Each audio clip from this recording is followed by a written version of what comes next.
दो चीज, पहला कि कोई भी टारगेट सिर्फ प्रॉपर क्रिकेटिंग शॉट्स खेल के भी चेस किया जा सकता है। ब्लाइंड स्लोइंग की बिल्कुल भी जरूरत नहीं है। कोई भी टारगेट सिर्फ अब प्रॉपर क्रिकेटिंग शॉट्स खेल के भी चेस कर सकते हो। ये फर्स्ट लेसन है कल के मैच से। दूसरा, अगर आपने मिड इनिंग्स पे इयान बिशप और संजू सैमसन के इंटरव्यू नहीं देखा तो प्लीज देख लो, बहुत ही इंस्पायरिंग इंटरव्यू है। उसके बारे में बाद में बात करेंगे। मैन ऑफ द मैच किसी और को मिलना था लेकिन संजू सैमसन लेके चला गया। मैच हम आराम से जीत गए, सेमीफाइनल तक क्वालिफाई कर गए मोहम्मद आमिर की बहुत ही घटिया प्रेडिक्शन को गलत साबित करते हुए। लेकिन अभी भी बहुत सारे फ्लॉज है कैप्टेंसी में, बॉलिंग पे, फील्डिंग पे, तो मतलब लिमिटलेस फ्लॉज है हमारे, ठीक है। उन सब में बात करेंगे लेकिन सबसे पहले दी संजू सैमसन पे बात करते। लास्ट वीडियो पे मैंने कहा था कि बहुत इंस्पायरिंग है कि संजू के लिए इतना, मतलब संजू की इतना फैन फॉलोइंग है all over the country, specially south में। आपको याद होगा पिछले मैच में जब सूर्या ने कहा कि Sanju is coming in playing 11, लोगों ने इतना चिल्लाया था चेपॉक में, और मैंने कहा था बहुत इंस्पायरिंग है क्योंकि अगर आप सोच के देखोगे ना, संजू ने इतना कुछ किया नहीं देश के लिए, उसके बाद भी इतना फैन फॉलोइंग होना। He is not that good looking इधर, नो डिसरिस्पेक्ट, है ना टैटू है, ना पर्सनैलिटी उतना है, ना बॉडी है ना, फिर भी इतना फैन फॉलोइंग होना is really inspiring. Means he has something ना। 2 दिन हुआ है सिर्फ मैंने चीज कहा है, और 2 दिन बाद संजू ने ऐसा कुछ कर दिखाया कि मैं बोल पाऊं कि संजू ने बहुत कुछ कर दिखाया, बहुत कुछ कर दिखाया। संजू ने कल के दिन क्या नहीं किया, 20 ओवर कीपिंग किया, 20 ओवर बैटिंग किया, स्टार्ट संजू ने किया है, मिडिल ओवर पे बैटिंग संजू ने किया है, फिनिश भी संजू ने किया है। Second highest score bye an Indian in any T20 world cup match, highest score bye an Indian batsman while chasing in any T20 world cup match. मैं इस इनिंग्स को one of the best innings नहीं बोलूंगा, मेरे हिसाब से, मेरे नजर से this is the best knock played by any Indian batsman while chasing in T20 world cup. शायद मैं गलत हूं, शायद मैं सही हूं, वो आप डिसाइड कर लेना। मैं आपको समझाता हूं, आप खुद को संजू की जगह रख के देखो। 2015 में उसका डेब्यू होता है, T20 डेब्यू 2015, कभी टीम के लिए परमानेंट नहीं हुआ, अंदर बाहर होता गया। 2024 ऑलमोस्ट 9 साल बाद फाइनली लगा कि संजू T20 साइड में परमानेंट होने वाला है। लेकिन फिर 2025 में किसी और को जोर जबरदस्ती घुसाया गया, संजू को अपने ओपनिंग पोजीशन से हटाया गया। उसके बाद संजू को नंबर 3, नंबर 4 हर जगह ट्राई कर लिया। फिर जितेश को बुलाया गया कि संजू तू पहले नंबर 5 पे एज ए फिनिशर बैटिंग करके दिखा डाउन द ऑर्डर।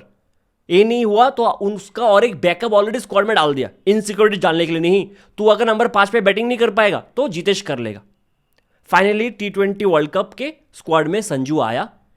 उसके बाद ईशान किशन आ गया ओपनिंग का जगह लेने, जो डिजर्विंग था, और संजू फिर से लगातार दूसरे T20 वर्ल्ड कप से प्लेइंग 11 से बाहर।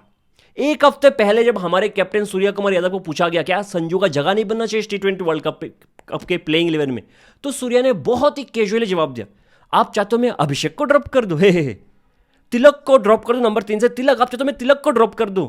सूर्या का जवाब ये भी हो सकता था कि मैं मानता हूं संजू बहुत अच्छा प्लेयर है, लेकिन अभिषेक और तिलक ने अभी के लिए अच्छा किया, देखते हैं मौका बनता है कि नहीं, आगे जाके मौका बन सकता है।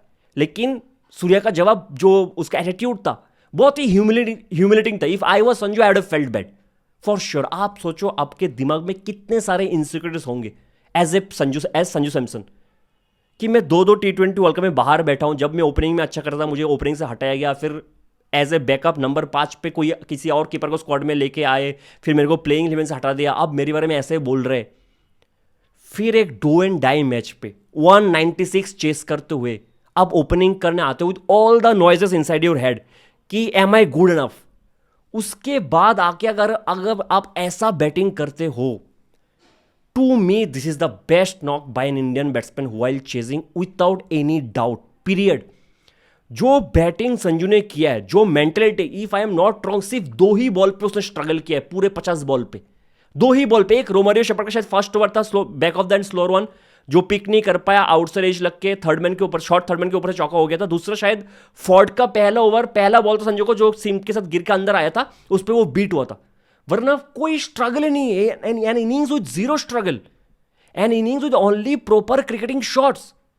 आपके 4 इंपोर्टेंट बैट्समैन अभिषेक शर्मा, ईशान किशन, सूर्य कुमार यादव, हार्दिक पांड्या ने 47 बॉल्स खेल के 55 बनाए, लेकिन रिक्वायर्ड रन रेट कभी 11 के ऊपर गया ही नहीं। क्यों? क्योंकि संजू ने मेक श्योर किया कि रिक्वायर्ड रन रेट कभी 11, 12, 13 जाए ही ना। शायद 11 तक गया था 12th ओवर के बाद, जब बैक टू बैक 2 ओवर पे सिर्फ 6 रन आया था। 50 करने के बाद फिर से गार्ड लिया, खुद को टैप किया कि नहीं मेरा इनिंग्स, दूसरा इनिंग्स इधर से शुरू होने वाला है, फिर से गार्ड लिया, फिर से सिंगल डबल लेके फिर से इनिंग्स को स्टार्ट किया, एंड तक खेलते गए यार।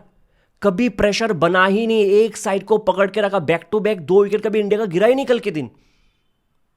मैंने कहा ना 47 बॉल्स पे 55 बनाए आपके 4 अच्छे अच्छे बैट्समैन ने। उसके बाद भी ऐसा लगा कि आप बहुत आराम से जीते हम match. This is by far the greatest knock by an Indian batsman while chasing in T20 world cup, the greatest. और मैं इसलिए बात करूं कि संजू और इयान बिशप वाला इंटरव्यू देख लो। इंटरव्यू में इयान बिशप पूछता कि प्रेशर बहुत होगा, डू एंड डाई मैच है, आप कैसे प्रेशर को हैंडल करते हो। पता है संजू का जवाब क्या था? दिल को छू ले यार, कि सर मेरे लिए तो हर मैच ही डू एंड डाई है, मेरे लिए तो हर मैच ही डू एंड डाई है ना। मैं आज खराब करूंगा, कल मुझे ड्रॉप कर देंगे, तो मैं इस प्रेशर को हैंडल करना जानता हूं। और फिर जो बैटिंग किया उसके बाद आके आउटस्टैंडिंग, वो इंटरव्यू जाके आप देखो, मास्ट वॉच है संजू का इंटरव्यू। शायद वो उसमें और एक लाइन भी ऐड करता है उस इंटरव्यू में कि मैं चाहता नहीं हूं कि मैं बॉल वेस्ट करूं, मैं अच्छा स्टार्ट दूं, 7 8 9 बॉल खेलूं, लेकिन बॉल वेस्ट ना करूं मैं। और कल एक बड़ा नॉक भी खेल के गया यार, brilliant knock by Sanju Samson. आप थोड़ा बाकी बैट्समैन के बारे में भी बात करते। 196 का टारगेट था।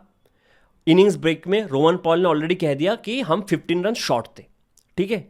आप पहले बैटिंग करने आते हैं अभिषेक और संजू सैमसन। अकील हुसैन का वो दूसरा ओवर था, इंडिया के इनिंग्स का थर्ड ओवर था। पहले 5 बॉल पे संजू ने खुद अकेले 17 रन मार दिया था, थर्ड ओवर की बात कर रहा हूं। 5 बॉल पे 17 रन संजू मार चुका था। 5th बॉल पे सिंगल लेके लास्ट बॉल अभिषेक को देता है स्ट्राइक पे।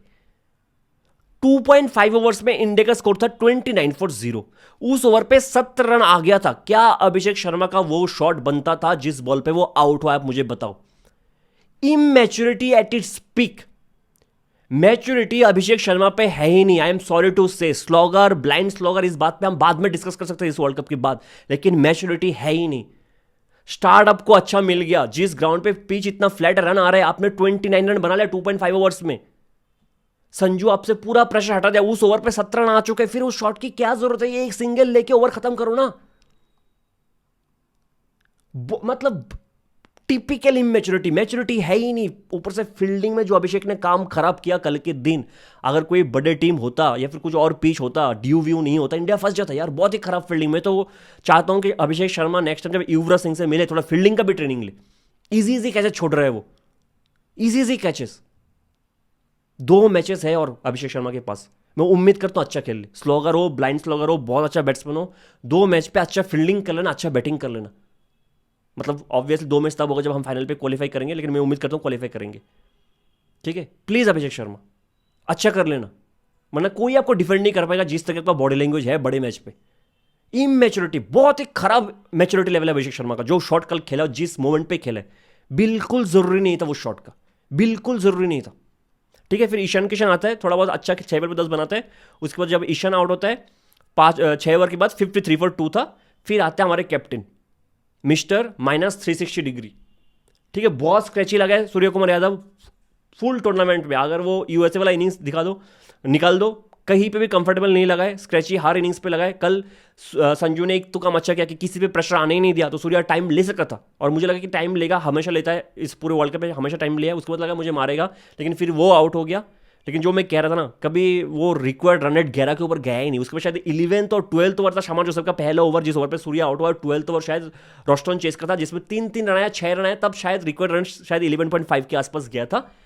तिलक वर्मा उधर से शर्मा जोसेफ के सेकंड ओवर पे शायद 3 चौका मारता है, 4 चौकों से ओवर पे आया था 17 रन। तिलक वर्मा ने भी उधर एक प्रेशर निकाल दिया, जो 2 खराब ओवर इंडिया के लिए गया था इन टर्म्स ऑफ रन नहीं आया था, वो पूरा प्रेशर तिलक वर्मा ने निकाल दिया। उसमें काफी अच्छा बैटिंग किया। एक तो रोस्टन चेस को छक्का मारा, स्पिनर को, ऑफ स्पिनर को छक्का मारा, वो एक अच्छा काम किया। तिलक के लिए अच्छा हो गया कि वो नंबर 5 पे आ रहे हैं, तो स्पिनर्स को कम खेलने का मौका मिल रहा है, पेसर को ज़्यादा खेलने का मौका मिल रहा है। और हमने दोनों मैच पे देखा, लास्ट दोनों मैच पे, कि इस पेसर को वो अच्छा खासा खेल रहे हैं, वो एक इंपॉर्टेंट नॉक खेल के गया, ठीक है। ऐसा नहीं कि टुक किया। और जो मैं कह रहा, संजू ने ना 12th to 19th over hardly कोई लॉफ्टेड शॉट खेला है यार, कोई रिस्क लिया ही नहीं। 12 से लेके 19th ओवर तक संजू ने सब ग्राउंड शॉट खेला, ठीक है। हार्दिक आता है, वो भी थोड़ा सेटल होने की कोशिश करते हैं। हार्दिक आउट होता है 18.2 ओवर में, ठीक है। 18.2 में आउट होता है, तो शायद इंडिया को तब 10 बॉल पे 17 रन चाहिए था। तो जब हार्दिक आउट ऑफ 5 विकेट चला गया, तो लगा कि क्या प्रेशर बन सकता है इस ओवर में। अगर दुबे टुक करेगा तो लास्ट ओवर का 12-13 रन रहेगा इंडिया के लिए, तो शायद प्रेशर बन सकता है। दुबे आके 2 चौका मार देता है यार, दुबे आके 2 चौका मार देता है। Dubey is beautiful. जो बैटिंग, जो मतलब इंपैक्ट दुबे का रहा है ना इस पूरे T20 वर्ल्ड कप में, एशिया कप में, लास्ट T20 वर्ल्ड कप में, इज ह्यूज यार, ह्यूज। दुबे के 2 चौका ना वो शायद अंडर द आई चला जाएगा कि लोग कोई नोटिस नहीं करेंगे, लेकिन वो 2 चौका बहुत इंपॉर्टेंट था in terms of Indians innings. फिर लास्ट ओवर में 7 रन चाहिए था, संजू ने छक्का मार के मैच खत्म कर दिया, ठीक है। उसके बाद कुछ था ही नहीं मैच पे। तो जो बैटिंग संजू ने किया आउटस्टैंडिंग, अकेले दम पे मैं कहूँगा बैटिंग पे इंडिया को ये टारगेट बहुत ही आसानी से चेस करके दिखा दिया। प्रॉपर क्रिकेटिंग शॉट्स खेल के, मैं फिर से रिपीट कर रहा हूँ, ये बात बहुत इंपॉर्टेंट लेसन है कि ब्लाइंड स्लोइंग की बिल्कुल भी जरूरत नहीं, चाहे टारगेट 200 हो, बिल्कुल जरूरत नहीं है, ठीक है। बैटिंग पे कंसर्न है अभिषेक शर्मा ऑलमोस्ट, मतलब कल तो मैं इरिटेट हो चुका था वो शॉट का पैटर्न देखकर, जिस ओवर में वो शॉट मारा था, ठीक है। सूर्य कुमार यादव, ठीक है, मैं उम्मीद करता हूँ कि हम सबको वो गलत प्रूव करे और दिखा दे कि नहीं, बड़े स्टेज पे बड़े टीम के अगेंस्ट में सूर्य अच्छा खेल सकता है। 2 मैच है सूर्य के पास भी, अभिषेक के पास भी 2 मैच है मेरे हिसाब से, ठीक है। अच्छा करके दिखा, मैं हम तो यही उम्मीद करते हैं अच्छा करे, सब अच्छा करे, ठीक है। ये बायलैटरल सीरीज नहीं है कि हम जज करें, इसको बाहर करें उसको अंदर करें, ठीक है। अब बॉलिंग पे आते, ठीक है। बॉलिंग पे हमने पहले ये चीज डिस्कस किया था कि कंसर्न से, जो पहला कंसर्न मैंने एक बोला था साउथ अफ्रीका मैच के टाइम पे कि बुमराह पावर प्ले में 2 ओवर डालता था, डेथ पे 2 ओवर डालता था, उससे इंडिया का लॉस था। क्योंकि मिडिल पे अगर एक पार्टनरशिप बिल्ड हो रहा है ना, क्योंकि वरुण का खराब फॉर्म चल रहा है, तो विकेट लेने के लिए कोई है ही नहीं, तो हम मिडिल ओवर्स पे मैच हार जा रहे थे, क्योंकि हम पे वो गट्स नहीं था कि बुमराह को मिडिल ओवर पे लाए ब्रेक थ्रो देने के लिए। कल जो एक चीज बेहतरीन केस मैनेजमेंट ने, गौतम गंभीर का डिसीजन हो, सूर्या का डिसीजन हो, बेहतरीन चीज क्या कि बुमराह को पावर प्ले में सिर्फ 1 ओवर दिया है और मिडिल ओवर पे 1 ओवर दिया है, जो 12th ओवर था और जो इतना इंपॉर्टेंट था वो ओवर। इसलिए मैं कहता हूं बुमराह को मिडिल ओवर पे 1 ओवर देना चाहिए। आते ही 12th ओवर में हेटमेयर को आउट किया, जो बहुत ही डेंजरस बैट्समैन है, और फिर रोस्टन चेज जो बहुत अच्छा खेल रहा था उसको भी आउट किया। ओवर ब्रिलियंट था। तो इंडिया ने इधर एक बहुत ज्यादा इंप्रूवमेंट दिखा कि ये पैटर्न मुझे सही लगा कि पावर प्ले में 1 ओवर, मिडिल पे 1 ओवर, बड़े बैट्समैन के सामने बुमराह को लेके आओ, फिर डेथ पे 2 ओवर, ठीक है। एक चीज अच्छा किया। कंसर्निंग चीज ये है वरुण चक्रवर्ती का फॉर्म बहुत खराब है। पिछले 4 मैच पे, मैंने स्टेट्स चेक नहीं किया, जितना मुझे याद है 4 मैच कह रहा हूं, पिछले 3 मैच पे वरुण चक्रवर्ती ने 12 ओवर पे 122 रन दिए, जो वरुण चक्रवर्ती के लेवल से बहुत खराब है यार, बहुत खराब है। मतलब 10 के ऊपर की इकोनॉमी से अगर वरुण हर मैच पे बॉलिंग कर रहा है पिछले 3 मैच पे, बहुत खराब हाल है इंडिया का। वो तो अक्षर ने बचा लिया, ठीक है, बुमराह ने बचा लिया। अक्षर के ओवर हेटमेयर के सामने आता बहुत रन खा सकता था अक्षर, लेकिन अक्षर ने अच्छा बॉलिंग किया, 4 ओवर पे 35, ब्रिलियंट बॉलिंग, ब्रिलियंट बॉलिंग। हार्दिक ने इंपॉर्टेंट विकेट लिया ब्रेक के बाद शार्फेन रदरफोर्ड का, ठीक है। आर्शदीप, आप कह सकते हो स्टैट्स देख के कि खराब बॉलिंग किया है, 1 ओवर में जो 24 रन आया था वो खराब था, लेकिन जो 19th ओवर आर्शदीप ने डाला ना, जो बात रोहन पॉल ने कहा है कि हम 15-20 रन शॉर्ट थे, वो पता है क्यों शॉर्ट थे? आर्शदीप 19th ओवर में आके 2 जायंट्स होल्डर और शेपर्ड के सामने, सॉरी शेपर्ड बोल रहा हूं, पावल के सामने सिर्फ 6 रन देता है, सिर्फ 6 रन देता है, जिसमें एक कैच भी था, शायद किसी ने कैच छोड़ दिया था। 19th ओवर बहुत ज्यादा इंपैक्टफुल ओवर था। 2 सेट बैट्समैन जिस तरह से मार रहे थे, 5 ओवर पे 70 रन बनाया लास्ट के 5 ओवर पे, जिसमें 6 ओवर पे 64 बन चुका था। आर्शदीप 19th ओवर में सिर्फ 6 रन देता है, बहुत ही इंपॉर्टेंट ओवर था मैच के इंपैक्ट से। अगर उस ओवर पे ज्यादा रन आता तो शायद वेस्ट इंडीज 210-212 का टारगेट देते इंडिया को, और शायद लास्ट ओवर में बुमराह और रन खाता उसके बाद, कि बैट्समैन और एक कॉन्फिडेंस आता कि हम इससे ज्यादा बना सकते। तो आर्शदीप का, चाहे मैं मानता हूं वो ओवर बीच में खराब गया था, लेकिन डेथ वाला ओवर बहुत इंपैक्टफुल था। लेकिन इंडिया को डेथ बॉलिंग में भी इंप्रूवमेंट दिखाना पड़ेगा, दिखाना पड़ेगा। 5 ओवर में 17 आप खा नहीं सकते। एक टाइम पे वेस्ट इंडीज 125 फॉर 4 था 15 ओवर के बाद, उसके बाद भी आप इतना रन खा लो। लेकिन जिसके बारे में पहले वीडियो शुरू किया था कि मैन ऑफ द मैच किसी और को मिलना चाहिए था, लेकिन संजू लेके चला गया। मैन ऑफ द मैच मिलना चाहिए था शाई होप को। अगर आपने शाई होप का देखा होगा, बहुत जगह मैंने सुना है कि international strike rate Chris Gayle से ज्यादा है शाई होप का। Good for him. Shai Hope कल के दिन 33 बॉल पे 32 बनाते कैप्टन होके इस फ्लैट पिच पे। 33 बॉल पे 32, आपने सारे 5 ओवर खराब कर दिया पूरे मैच का। सोचो कितना रन बनता। और सबसे ज्यादा बुरा मुझे इसलिए लगा कि शाई होप की वजह से रोमारियो शेपर्ड, जो इतना डेंजरस बैट्समैन है, उसका बैटिंग आया भी नहीं है। एक कैप्टन होके आपने अपने टीम को पूरे तरीके से डुबा दिया। आपको पता आपका बॉलिंग इतना स्ट्रांग नहीं इंडिया के सामने, आपको एक्स्ट्रा रन बनाना पड़ेगा, लेकिन आपने एक्स्ट्रा रन से भी 20-25 रन कम कर दिया। मतलब पार स्कोर से 20-25 रन शाई होप ने अकेले कम कर दिया। उसके पास सिर्फ एक ही गेम है, of side game. Leg side में गेम 0 है। जैसे रिजवन उल्टा है, रिजवन के पास ऑफ साइड का गेम है नहीं, सिर्फ लेग साइड का गेम है। शाई होप ने, अगर आपने देख लिया होगा, अक्षर पटेल से लेकर वरुण चक्रवर्ती, सबको सिर्फ ऑफ साइड पे बाउंड्री लगाने की कोशिश कर रहा था। लेग साइड पे उसका गेम है ही नहीं, है ही नहीं। और ऑफ साइड पे मारते हुए वरुण की बॉल पे, अंदर हुए बॉल पे जो स्किट करके अंदर है, उस पर बोल्ड हुआ है। तो man of the match Shai Hope को मिलना चाहिए। वरना इंडिया के लिए मैच फंसता, चाहे जितने भी बैट्समैन इंडिया के लिए अच्छा खेलता ना, मैच फंस जाता। अगर शाई होप जल्दी आउट हो जाता फिर भी मैच फंस जाता कि रोमारियो शेपर्ड आके मारता। मैं तो कहता हूं अकील हुसैन फॉर्ड इस सच बैटिंग करके जाता। बहुत ही खराब बैटिंग किया शाई होप ने, बहुत ही खराब, तब जाके वेस्ट इंडीज मैच हारा है। ठीक है, you have to feel for West Indies, you have to feel for West Indies. लेकिन अब आते हैं इंडिया की फील्डिंग पे, जो मेजर कंसर्न है। 13 कैचेस ड्रॉप किए इंडिया ने इस पूरे T20 वर्ल्ड कप में, 13 कैचेस, 71% कैच एफिशिएंसी है इंडिया का, 71। कल के दिन शायद 50% था, 3 कैच तो इजी कैच मिस किए। अभिषेक शर्मा बॉडी लैंग्वेज बहुत ही खराब, बैटिंग के टाइम पे वो डर गया अभी, टू बी वेरी ऑनेस्ट। उसके दिमाग में है कि मैं रन नहीं बना रहा हूँ। ठीक है, जैसे अभिषेक का अगर आप पहले देखा हो कितना फ्री फ्लोइंग बैटिंग पहली बॉल से करता, वो अभी कर नहीं पा रहा है। ठीक है, फील्डिंग खराब।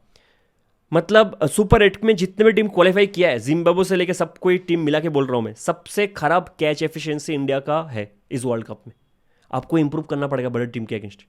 ये वेस्ट इंडीज था, बच गए, वेस्ट इंडीज था, बच गए। तो अभिषेक शर्मा का बैटिंग फॉर्म, सूर्या का बैटिंग फॉर्म, इंडिया का डेथ बॉलिंग, वरुण चक्रवर्ती का बॉलिंग फॉर्म और फील्डिंग, कंसर्न्स बहुत है अभी भी इंडिया के पास, अभी भी कंसर्न्स बहुत है। हर मैच जब भी इंडिया ने जीता है ना, मोस्टली इंडिविजुअल ब्रिलियंस की वजह से जीता है, मोस्टली इंडिविजुअल ब्रिलियंस की वजह से जीता है। चाहे ईशान किशन अगेंस्ट पाकिस्तान, चाहे शिवम दुबे अगेंस्ट कौन सा टीम, नामीबिया था या नेदरलैंड था शायद, फिर सूर्य कुमार यादव अगेंस्ट यूएसए, फिर कल Sanju Samson against West Indies. तो मोस्टली ऐसा ही हुआ है कि कोई एक इंडिविजुअल प्लेयर खड़े होकर इंडिया को जिता रहा है, लेकिन फ्लॉज बहुत ऐसे छुपे हुए हैं। तो हमें ज़्यादा खुश होना नहीं चाहिए, कोई ना कोई बड़ी टीम हो सकता है हमें हमारे फ्लॉज एक्सपोज करके हम हरा के चला जाए, जैसे साउथ अफ्रीका ने हराया था। मैं उम्मीद करता हूँ अच्छा खेलोगे, और मुझे समझ में नहीं आ रहा कि हर T20 वर्ल्ड कप में सेमीफाइनल में इंग्लैंड ही क्यों होता है, शायद अच्छा है। ठीक है, 2022 हम हार गए थे, फिर 2024 में हमने उनको बहुत आसानी से हराया। 2026 में क्या होगा देखने को मिलेगा, लेकिन इंडिया को बहुत इंप्रूव करना पड़ेगा। रेस्पेक्ट टू संजू सैमसन, मतलब हम सबको माफी मांगना चाहिए संजू सैमसन से, टू बी वेरी ऑनेस्ट। जो इनिंग्स वो खेल के गया ना, आउटस्टैंडिंग नॉक अंडर प्रेशर, एक प्लेयर जो टीम में परमानेंट है नहीं, जिसको हमने बहुत नेग्लेक्ट किया, बहुत गंदे तरह से ट्रीट किया, वो आके अगर ऐसा खेलता है ना, that is a huge achievement. मिलते हैं अगले वीडियो में, अब तक के लिए जय हिंद।